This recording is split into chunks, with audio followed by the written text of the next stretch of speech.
افلا يتدبرون القرآن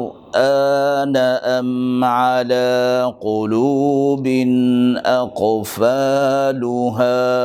تو کیا یہ لوگ قرآن میں غور نہیں کرتے یا دلوں پر قفل لگ رہے ہیں؟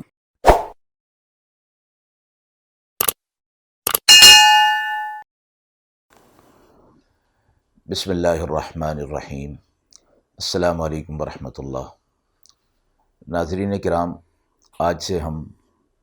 قرآن مجید کے پاروں کا خلاصہ آپ حضرات کی خدمت میں پیش کر رہے ہیں۔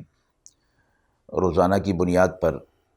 ایک پارے کا خلاصہ پیش کیا جائے گا اور اس خلاصے میں پارے میں پیش ہونے والے بیان ہونے والے اہم مضامین کی طرف توجہ دلائی جائے گی اور اس کا خلاصہ پیش کیا جائے گا، ساتھ ہی اس آیت کا حوالہ بھی جس کا خلاصہ پیش کیا جا رہا ہے، تاکہ اگر کسی کو مزید تفصیل دیکھنی ہو اور تشریح اور وضاحت چاہیے ہو تو اس آیت کے حوالے سے وہ وہاں پر اس کو دیکھ سکے۔ تو آئیے پہلے پارے سے اس کی ابتدا کرتے ہیں، جو الف لام میم کہلاتا ہے۔ قرآن مجید کے تمام پاروں کے نام ان کی ابتدائی حروف سے شروع ہوتے ہیں، جیسے یہ الف لام میم پہلا، سیقول دوسرا، تلک الرسل تیسرا وغیرہ۔ اسی طرح آخر تک 30 پاروں کے نام ان کے پہلے حروف اور پہلے حصے سے لیے جاتے ہیں۔ قرآن مجید میں جو پاروں کی ترتیب ہے یہ بعد میں رکھی گئی۔ سورتوں کی ترتیب آپ صلی اللہ علیہ وسلم کے زمانے میں کر دی گئی تھی۔ آیات بھی آپ صلی اللہ علیہ وسلم کے زمانے میں ترتیب دے دی گئی تھی کہ کون سی آیت پہلے کون سی آیت بعد میں۔ قرآن مجید کی ابتدا سورۃ الفاتحہ سے ہوتی ہے اور سورۃ الفاتحہ قرآن مجید کی اہم ترین صورتوں میں سے ہے۔ یہ سورہ فاتحہ ہر نماز کی ہر رکعت میں اس کو پڑھا جاتا ہے اور یہ پورے قرآن مجید کا خلاصہ ہے، اس لیے ہر مسلمان کو یہ یاد ہوتی ہے اور ہر نماز کی ہر رکعت میں اس کو پڑھا جاتا ہے۔ تو گویا پورے قرآن مجید کا خلاصہ ہر مسلمان کے ذہن میں ہر وقت تر و تازہ رہتا ہے۔ دنیا کی سب سے بڑی اور اہم نعمت اللہ رب العزت نے اس قرآن کو بنایا ہے۔ ہم سب مسلمانوں کے لیے بھی اور غیر مسلموں کے لیے بھی یہ قرآن مجید ایک عظیم نعمت ہے، اگر وہ اس کی طرف آ جائیں اور اس کو اپنا ہادی اور رہنما بنا لیں۔ قرآن مجید صرف مسلمانوں کے لیے نہیں، یہ پوری انسانیت کے لیے ہے، اور رسول اللہ صلی اللہ علیہ وسلم صرف مسلمانوں کے نبی نہیں بلکہ ساری انسانیت کے لیے آپ صلی اللہ علیہ وسلم کو نبی بنا کر بھیجا گیا۔ تو قرآن مجید کی ابتدا سورۃ الفاتحہ سے ہو رہی ہے، اور فاتحہ کا معنی ہوتا ہے کھولنا، ابتدا کرنا۔ فتح یفتح، کھولنا۔ تو قرآن مجید کی چونکہ اس سے ابتدا ہو رہی ہے اس لیے اس سورت کا نام فاتحہ رکھا گیا۔ حدیث مبارکہ میں اس سورت کے اور بھی کئی نام مذکور ہوئے ہیں۔ قرآن مجید کی تلاوت جب شروع کی جاتی ہے تو اعوذ باللہ اور بسم اللہ دونوں کے ساتھ۔ خود قرآن مجید میں اللہ رب العزت نے فرمایا فَإِذَا قَرَأْتَ الْقُرْآنَ فَاسْتَعِذْ بِاللَّهِ مِنَ الشَّيْطَانِ الرَّجِيمِ، جب تم قرآن مجید کی تلاوت کرنے لگو تو اللہ رب العزت کی پناہ مانگ لیا کرو شیطان مردود سے، یعنی وہ شیطان جو وساوس ڈالتا ہے۔ قرآن مجید چونکہ کتاب ہدایت ہے، اس سے ہدایت حاصل کرنی ہے، رہنمائی حاصل کرنی ہے، لہذا شیطان کے وساوس سے اپنے آپ کو دور کر کے اللہ کی پناہ میں لے لیا جائے اور اس کی دعا کر لی جائے۔ اس کے بعد بسم اللہ الرحمن الرحیم، اعوذ باللہ اور بسم اللہ قرآن مجید کی تلاوت کے ساتھ خاص ہے۔ جب بھی تلاوت کی ابتدا کی جائے گی تو اعوذ باللہ اور بسم اللہ دونوں سے کی جائے گی۔ حدیث مبارکہ میں مسلمانوں کو ہدایت دی گئی کہ اور جتنے بھی کام ہیں وہ بسم اللہ سے ابتدا کر لی جائے، اور فرمایا کہ جو کام بسم اللہ سے شروع نہیں کیا جاتا وہ ابتر ہوتا ہے، بیکار ہوتا ہے۔ یعنی مسلمان کا یہ کام ہے کہ اپنے ہر کام کے لیے کی ابتدا کے لیے اللہ رب العزت کو یاد کرے اور اللہ رب العزت کی مدد اور نصرت چاہے وہ چھوٹا کام کیوں نہ ہو یا بڑا کام ہی کیوں نہ ہو۔ پھر قرآن مجید کی صورتوں کی جو ترتیب ہے وہ کچھ مکی صورتیں ہیں، کچھ مدنی صورتیں ہیں۔ تو فرمایا گیا کہ مکی آیات یا مکی صورتوں کا مطلب یہ ہے کہ وہ آیات یا صورتیں جو ہجرت سے پہلے نازل ہو گئی تھیں، اور جو آیات اور صورتیں آپ صلی اللہ علیہ وسلم کی ہجرت کرنے کے بعد، مدینہ منورہ جانے کے بعد یا راستے میں، بعض روایت میں یوں آتا ہے کہ راستے میں نازل ہونے والی آیات کو مکی ہی گردانا گیا، یعنی شامل کیا گیا، اور جب آپ صلی اللہ علیہ وسلم ہجرت فرما کر مدینہ منورہ تشریف لے گئے تو وہاں نازل ہونے والی آیات کو مدنی آیات اور صورتوں کو مدنی صورتیں فرمایا گیا۔ سورہ فاتحہ کے متعلق فرمایا گیا کہ یہ ہر بیماری سے شفا ہے، یہ پڑھ کر اپنے اوپر دم کر لیا جائے تو اس میں شفا ہے۔ صراط مستقیم کی دعا اس میں کی گئی، اہدنا الصراط المستقیم۔ اللہ تعالیٰ کی تعریف کے بعد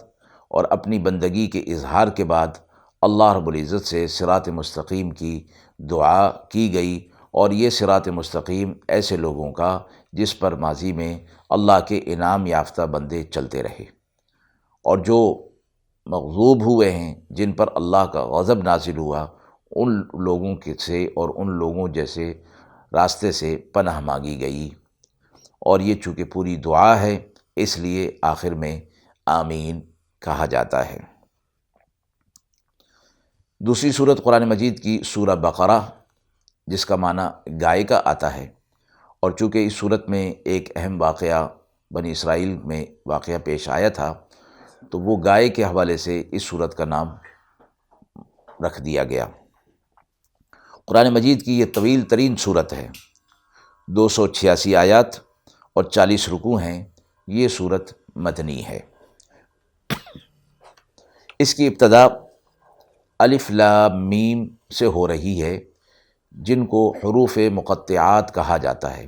یعنی وہ حروف جو الگ الگ پڑھے جاتے ہیں۔ قرآن مجید کی بعض دیگر صورتوں کی ابتدا میں بھی یہ الگ الگ حروف آئے ہیں، جیسے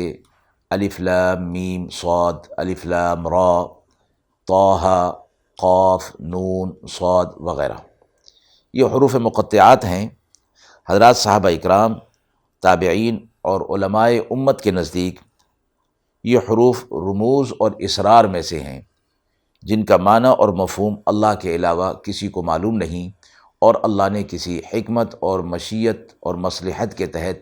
اس کے معنی کو ظاہر نہیں فرمایا۔ پھر حروف مقطعات کے بعد یعنی الف لام میم کے بعد اس سورت کی ابتدا ہو رہی ہے، ذالک الکتاب لا ریب فیہ، یعنی وہ کتاب ہے جس میں کسی قسم کے شک اور شبہ کی گنجائش نہیں۔ سورہ فاتحہ میں جو اہدنا الصراط المستقیم فرمایا گیا تھا، صراط مستقیم کی دعا کی گئی تھی، اللہ رب العزت نے اس دعا کو قبول فرما کر یہ کتاب ہدایت عطا فرما دی،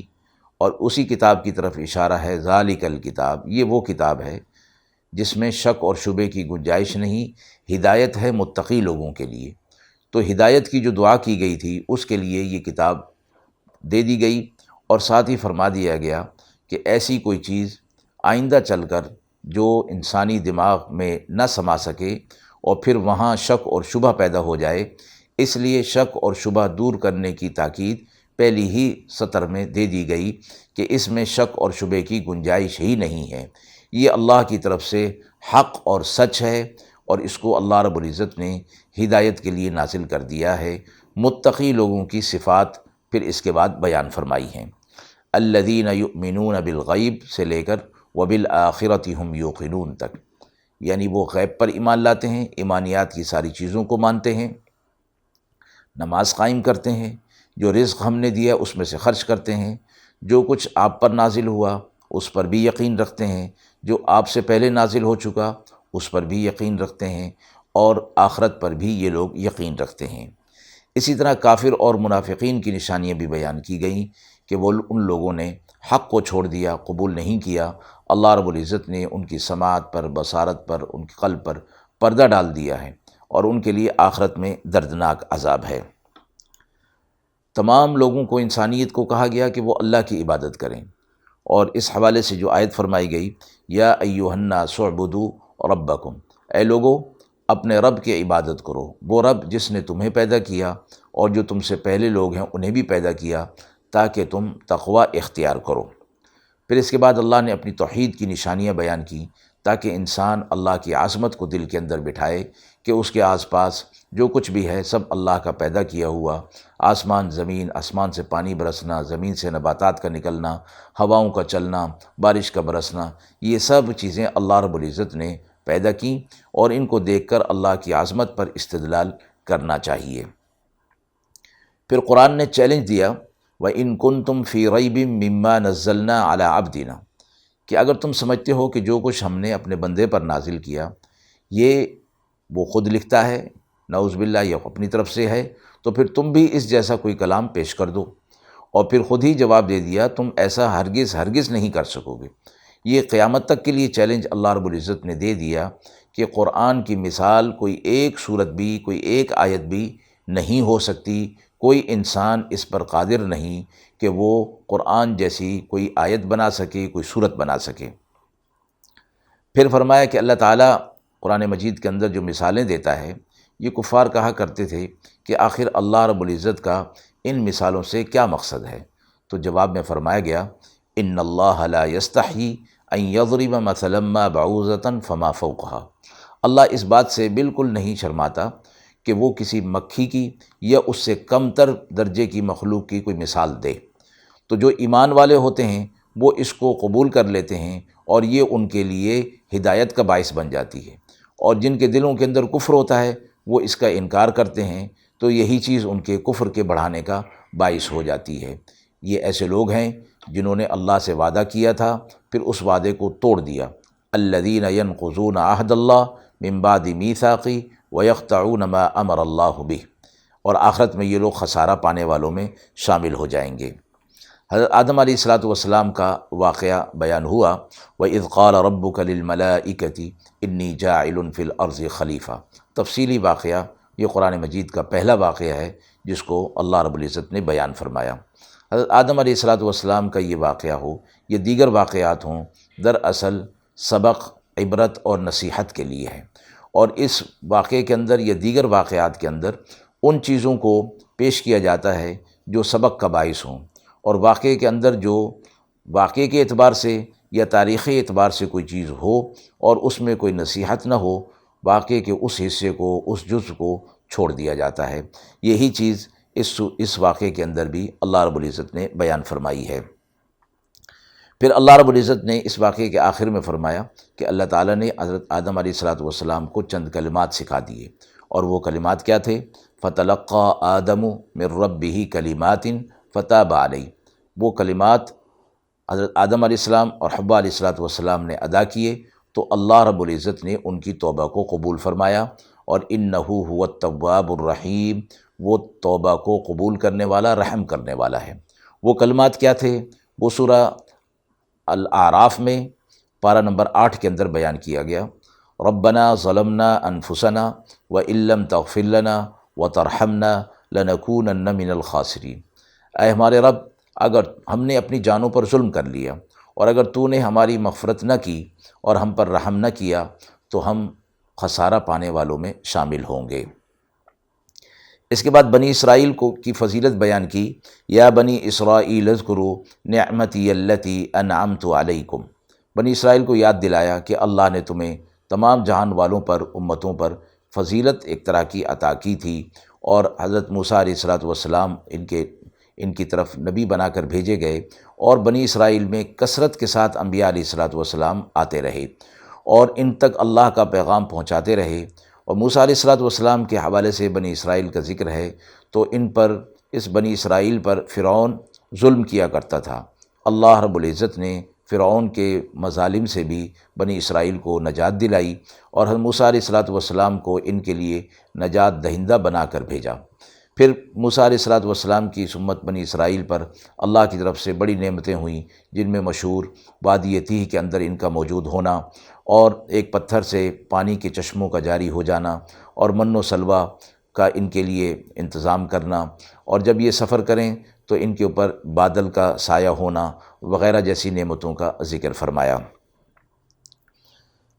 انبیاء علیہ الصلوۃ والسلام کا یہ لوگ ناحق قتل کیا کرتے تھے، اس کا ذکر قرآن مجید میں یہاں پر بھی آیا ہے اور دیگر آیات کے اندر بھی فرمایا گیا، یقتلون النبیین بغیر الحق، اور من و سلوہ کے حوالے سے فرمایا وَأَنزَلْنَا عَلَيْكُمُ الْمَنَّ وَالسَّلْوَىٰ۔ آگے ایک واقعہ جو کہ اس صورت کے نام کا بھی ایک حصہ ہے، جیسے بقرہ، بنی اسرائیل میں ایک قتل ہو گیا تھا اور اس قتل کا پتہ نہیں چل رہا تھا، تو اللہ رب العزت کی طرف سے یہ طریقہ بتایا گیا کہ ایک گائے کو ذبح کیا جائے اور پھر مقتول کے جسم سے اس گائے کے گوشت کا ٹکڑا لگایا جائے تو وہ مقتول بول پڑے گا، یعنی اس کی شہادت ہو جائے گی، یعنی وہ گواہی دے دے گا کہ مجھے کس نے قتل کیا ہے۔ تو اس پر اللہ کی طرف سے جب یہ طریقہ دیا گیا تو بنی اسرائیل اس میں حجتیں کرنے لگے کہ اس کا رنگ کیسا ہونا چاہیے، وہ گابن ہو یا نہ ہو، اور اس کی عمر کتنی ہونی چاہیے۔ اس طرح کی حجتیں جب کرنے لگے تو اللہ رب العزت نے اس کا جواب تو دے دیا، اور اتتخذنا ہزوا، تو کہنے لگے کہ آپ ہم سے مذاق کرتے ہیں، یعنی بندہ قتل ہو گیا اور آپ کہتے ہیں کہ اس کی جگہ پر کسی گائے کو ذبح کیا جائے، یہ تو ایک مذاق والی بات ہے۔ بہرحال پھر اسی طرح اس کو کر دیا گیا۔ آگے سحر کی نسبت، جادو کی نسبت حضرت سلیمان علیہ الصلوۃ والسلام کی طرف کی جاتی تھی، اللہ رب العزت نے اس کا رد فرمایا وما کفر سلیمان ولکن الشیاطین کفروا یعلمون الناس السحر، بلکہ یہ شیاطین تھے جو لوگوں کو سحر اور جادو سکھایا کرتے تھے۔ شریعت میں جادو کرنا کرانا یہ کفر ہے، اور جو اس پر یقین رکھتا ہے یا کرتا ہے وہ دائرہ اسلام سے خارج ہے۔ آگے ناسخ منسوخ کی بات فرمائی گئی، یعنی بعض چیزیں جو پہلے موجود نہیں تھی شریعت میں ان کو شریعت میں رکھ دیا گیا، یا پہلے موجود نہیں تھیں پھر رکھ دیا گیا، کچھ کو منسوخ کر دیا گیا۔ تو یہ چیز اس آیت میں فرمائی گئی ما ننسخ من آیت او ننسیہا، اللہ رب العزت نے بہت سی آیتوں کو منسوخ کر دیا، اور نأتی بخیر منہا او مثلہا، یا اس سے بہتر یا اس جیسی اور جو احکامات تھے وہ شریعت کے اندر لائے گئے ہیں۔ اس پر یہ اعتراض کیا کرتے تھے کفار کہ یہ تو کبھی کوئی چیز لاتے ہیں کبھی کوئی چیز لے آتے ہیں، تو اللہ رب العزت نے ایک اور مقام پر فرمایا وَإِذَا بَدَّلْنَا آیَةً مَّكَانَ آیَةٍ وَاللَّهُ أَعْلَمُ بِمَا يُنَزِّلُ قَالُوا إِنَّمَا أَنْتَ مُفْتَرٍ۔ کہتے تھے یہ لوگ کہ جب ہم آیت کو کسی حکم کو بدل دیتے، تبدیل کر دیتے، تو یہ کہتے تھے کہ یہ تو اپنی طرف سے جو ہے وہ گھڑ لیتے ہیں۔ آپ کہہ دیجئے واللہ عالم، اللہ اس کو بہتر جانتا ہے کہ کون سا حکم کس وقت دینا ہے، چونکہ اللہ شریعت کے دینے والے ہیں، اور اس لحاظ سے اللہ جس حکم کو دینا چاہیں گے، جس وقت جس صورت میں دینا چاہیں گے وہ دے سکتے ہیں۔ اور اس کی مثال بھی دی جاتی ہے، جیسے پچھلی امتوں میں طہارت کے لیے پانی ضروری تھا، اس شریعت کے اندر پانی کے ساتھ ساتھ اگر اس پر استعمال پر قدرت نہ ہو تو تیمم کا حکم دیا گیا۔ اسی طرح ابتدا میں شراب حرام نہیں تھی، بعد میں شراب کو حرام کیا گیا۔ ابتدا میں پردہ نہیں تھا، بعد میں پردے کا حکم نازل ہوا۔ اسی طرح ابتدا میں زکوٰۃ کا حکم نہیں تھا، زکوٰۃ کا حکم بھی بعد میں آیا۔ تو اس قسم کی چیزیں ناسخ اور منسوخ کہلاتی ہیں، اور یہ اللہ کی حکمت اور مشیت پر ہوتی ہیں۔ حضرت ابراہیم علیہ الصلوۃ والسلام کا امتحان کے حوالے سے فرمایا گیا وَإِذِ ابْتَلَىٰ إِبْرَاهِيمَ رَبُّهُ بِكَلِمَاتٍ، اللہ رب العزت نے ابراہیم علیہ الصلوۃ والسلام کو چند باتوں میں آزمایا، پھر اس میں وہ پورے اترے، اس امتحان میں پورے اترے، تو اللہ نے فرمایا کہ میں آپ کو لوگوں کا امام بناؤں گا، انی جاعلک للناس اماما، اب آپ لوگوں کے امام بن گئے ہیں، مقتدا اور ہادی بن گئے ہیں، پیشوا بن گئے ہیں۔ پھر ابراہیم علیہ الصلوۃ والسلام کو اللہ رب العزت نے بیت اللہ کی تعمیر کے لیے فرمایا، تو اس شہر مکہ کے لیے ابراہیم علیہ الصلوۃ والسلام کی دعا کا ذکر ہوا رب اجعل ھذا بلدا آمنا، اے میرے رب اس شہر کو امن والا بنا دے اور یہاں کے لوگوں کو، بسنے والے لوگوں کو پھلوں سے نواز دے۔ اللہ نے خانہ کعبہ کی تعمیر کا حکم دیا، وَإِذْ يَرْفَعُ إِبْرَاهِيمُ الْقَوَاعِدَ مِنَ الْبَيْتِ وَإِسْمَاعِيلُ، ابراہیم علیہ السلام، اسماعیل علیہ السلام نے اللہ کے گھر کی تعمیر فرمائی، اور تعمیر فرمانے کے بعد فرمایا، وہ دعا فرمائی، ربنا تقبل منا، اے ہمارے رب ہم سے اس کام کو قبول کر لیجئے، یعنی آپ کے حکم کی تعمیل ہم سے ہو گئی، اب اس کام کو اپنے حق میں، اپنے حضور میں، ہمارے حق میں اس کو قبول فرما لیجئے۔ پھر آپ صلی اللہ علیہ وسلم کی بعثت کے لیے حضرت ابراہیم علیہ السلام کی دعا کا ذکر ہوا، ربنا وبعث فیہم رسولا، کہ اے میرے رب ان کے درمیان میں ایک رسول کو مبعوث فرمائیے کہ جو آپ کی آیات کی تلاوت کرے، کتاب اور حکمت کی تعلیم دے اور ان کا تزکیہ کرے۔ حضرات صحابہ اکرام کے ایمان کو معیار بنایا گیا کہ جس طرح صحابہ اکرام ایمان لائے ہیں اور آپ صلی اللہ علیہ وسلم کی اطاعت کی ہے، اسی طرح اہل ایمان کو بھی کرنا چاہیے۔ فَإِنْ آمَنُوا بِمِثْلِ مَا آمَنْتُمْ بِهِ فَقَدِ اهْتَدَوْا، اسی طرح کا ایمان لاؤ گے تو پھر تم ہدایت پر آ سکتے ہو۔ گویا قیامت تک کے لیے حضرات صحابہ اکرام کے ایمان کو اور ان کی اطاعت کو معیار بنا دیا گیا، اور فرمایا کہ سب سے بہتر رنگ جو ہے وہ ہے اللہ کا ہے، یعنی اپنے آپ کو اللہ کے احکامات میں سر سے لے کر پیر تک رنگ لینا، یہی اہل ایمان اور تقوی اور اخلاص والوں کی نشانی ہے۔ وآخر دعوانا ان الحمد للہ رب العالمین۔